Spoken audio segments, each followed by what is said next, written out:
Hello, good morning mga kapadimin. Day 7 na ng ating pagpundaw ng may buwan ng tagpusit. Sana marami tayong mahuli. Ayan si Cogs, pinakamalakas na tao sa buong mundo.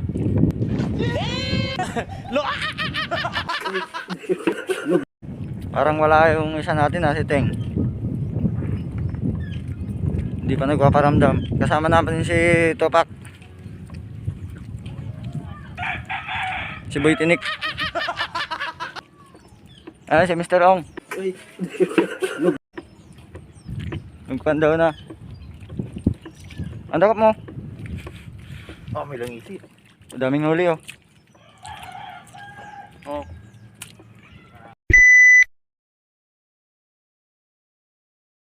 Ngayon nga po ay nakasakay na tayo sa aking new wheels. What? At papunta na tayo sa ating baklad. Kukuhain natin kung ano man nasa loob ng baklad sa magdamag mga kapadimin. Medyo kalmada nga ngayong tubig mga kapadimin kasi maagang maaga pa lang. Malis na tayo sa bahay natin para maglaot. Sana ispertein tayo ngayong araw na ito mga kapadimin. So bago natin ipagpatuloy ang video ito, kung bago ka pa lang po sa channel na ito, paulit-ulit ko pong sinasabi sa inyo, huwag niyo pong kalimutang mag-subscribe sa aking channel at i-hit po ang notification bell para updated kayo sa mga bagong video nga upload natin. At paki-like na rin po kung sakaling magugustuhan niyo ang inyong napanood mga kapadimin.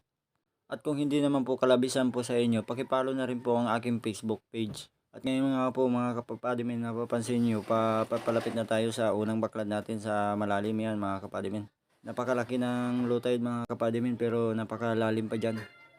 Almost dalawang di pa ang lalim dyan guys sa pinakang low tide. Yun na yung pinakang lalim niya, ang pinakang babaw. Dito pala sa area ito mga kapadimin, maganda ang nahuhuli dito pag habagat, panahon ng habagat.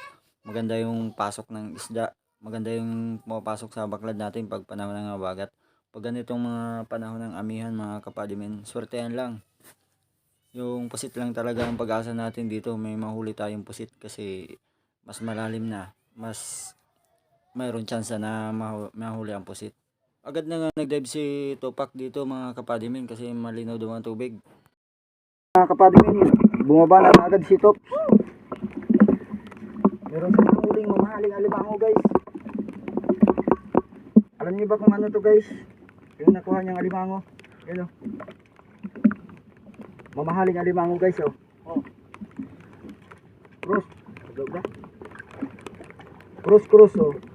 Cruisan. Napakamahal nito guys. Mahigit 2,000 kilo nito. Nag-prepare na nga ako dito mag-dive mga kapadimin. Naglinis na ako ng salamin dyan at inayos ko na ang ating camera para manghuli din tayo sa loob ng baklad mga kapadimin. Inayos ko nga yung camera mga kapadimin para makita din ninyo kung paano namin hinuhuli sa ilalim yung mga isda o yung laman ng baklad. Kahit nga napakalamig ng tubig mga kapadimin, hindi na ako nagpatumpik-tumpik pa. Tumali na rin ako sa dagat para mabidyoan natin yung ilalim. Para mapakita ko sa inyo kung paano namin hinuhuli yung mga isda sa loob ng baklad.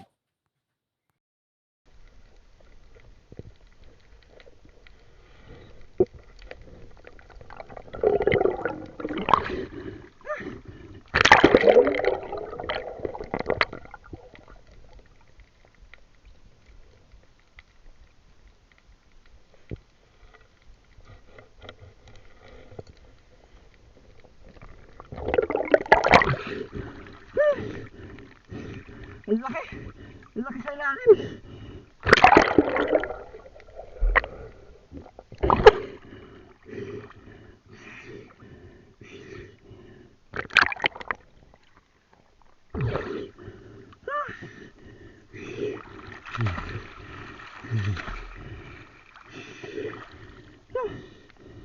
Laki.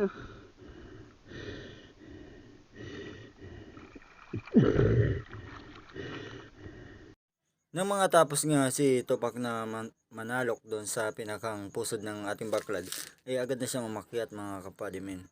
Kasunod na nga niya dyan si Cogs na umakyat.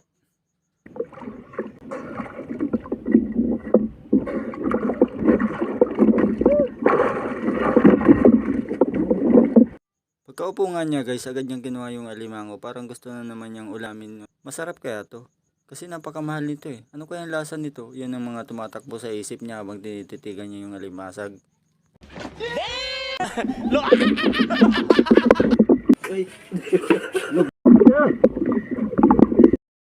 Matapos kong halibutin guys ang buong kabahayan ng Baklad, ay umahon na rin ako sapagkat hindi ko na rin kaya ang sobrang lamig ng tubig. Tsaka hindi na rin maganda ang sitwasyon sa ilalim kasi nadaanan na ng salok, medyo lumabo na naman yung ilalim, wala na tayong masyadong makita. Paglipat pala guys sa kabilang Baklad, minarapat ko na lang na magsagwan para matanggal yung panginginig ng aking katawan.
At dahil nakapas forward tayo, agad tayong nakarating sa ating pangalawang Baklad na kung saan isisisid na naman tayo mga kapadimen.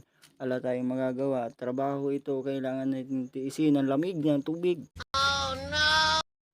Dahil wala tayong huli sa pangalawang pagsisid natin, nagpasya na kaming umuwi na kaagad.